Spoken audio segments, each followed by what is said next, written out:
Movie की starting एक couple को दिखाते हुए होती है जो शावर में टपाटप कर रहे हैं, जिसमें हस्बैंड का नाम रणवीर और वाइफ का नाम करीना है। लेकिन जब करीना को पता चलता है रणवीर दवाई खाकर टपाटप कर रहा है, उसे गुस्सा आता है और वो आधे भी बाहर आ जाती है और दोनों लड़ने लगते हैं।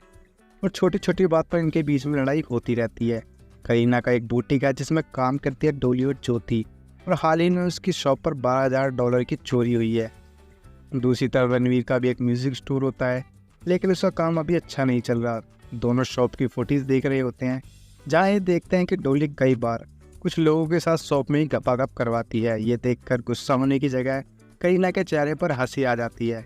इसके बाद रणवीर अपने फादर के पास जाता है और उनको आगे से पैसे देने के लिए मना करता है, लेकिन उसके फादर उसे इमोशनल ब्लैकमेल करते हैं और मजबूरन आगे भी रणवीर को पैसे देने होंगे। अगले दिन सबके सामने करीना खर्चे कम करने के लिए कहती है, जिसमें वाईफाई हटाने की बात को लेकर उसकी बड़ी बेटी गुस्सा होती है, क्योंकि ज़्यादातर टाइम वो कंप्यूटर पर ही गुजारती थी। दूसरी तरफ रणवीर और करीना अपनी घिसी पिटी ज़िंदगी से तंग आ चुके थे, तो इन सब से बाहर निकलने के लिए कुछ दिनों के लिए एक रिजॉर्ट में रहने के लिए जाते हैं, जहाँ पर ये लोग खूब इंजॉय करते हैं और टपाटप भी करते हैं। कुछ दिन बाद वो घर वापस आते हैं। करीना शॉप पर जाती है तो ज्योति बताती है कि डोली ने एक महंगी ड्रेस और एक कार ली है। कहीं वो डॉलर उसी ने तो चोरी नहीं किए, ये पता लगाने के लिए करीना डोली से घुमा फिरा कर बात करती है, जिसमें डोली बताती है कि उसने ये ड्रेस अपने हाथ से सिली है, इसलिए ये बिल्कुल उसकी फिटिंग की है। डोली जब चेंज कर रही होती है, करीना उसकी ब्रेस्ट देखकर अट्रैक्ट हो जाती है और आखिर वो पूछ ही लेते कि ये तुम्हारी ब्रेस्ट कैसे है, जिस पर वो कहती है कि ये मेरी नेचुरल ब्रेस्ट है। अब धीरे धीरे उनकी फाइनेंशियल प्रॉब्लम बढ़ती जा रही थी। वो अपने पर्सनल डॉक्टर के पास जाती है, जहाँ उसे पता चलता है कि वो प्रेग्नेंट है। ये सुनकर करीना परेशान हो जाती है, क्योंकि रणवीर एक से ज़्यादा बच्चा नहीं चाहता था और पहले से उनके पास 2 बच्चे थे। अब 40 की उम्र पर उसका माँ बनना, ऊपर से फाइनेंशियल प्रॉब्लम धीरे धीरे बढ़ती जा रही थी। अगले दिन चोरी का पता लगाने के लिए डोली को क्लब में लेकर जाती है, लेकिन वहाँ पर बात नहीं बनती। दोनों काफ़ी इंजॉय करके घर वापस आने लगते हैं।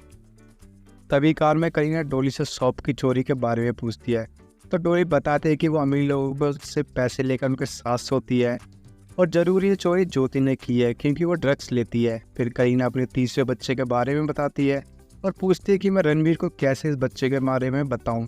तो डोली सजेशन देती है कि गप करते टाइम तुम रणवीर को ये बात बताना, वो बिल्कुल भी गुस्सा नहीं होगा। फिर इसी इंटेंशन के साथ करीना रणवीर के पास जाती है, लेकिन गपागप होने की जगह उनके बीच में आपस में लड़ाई होने लगती है।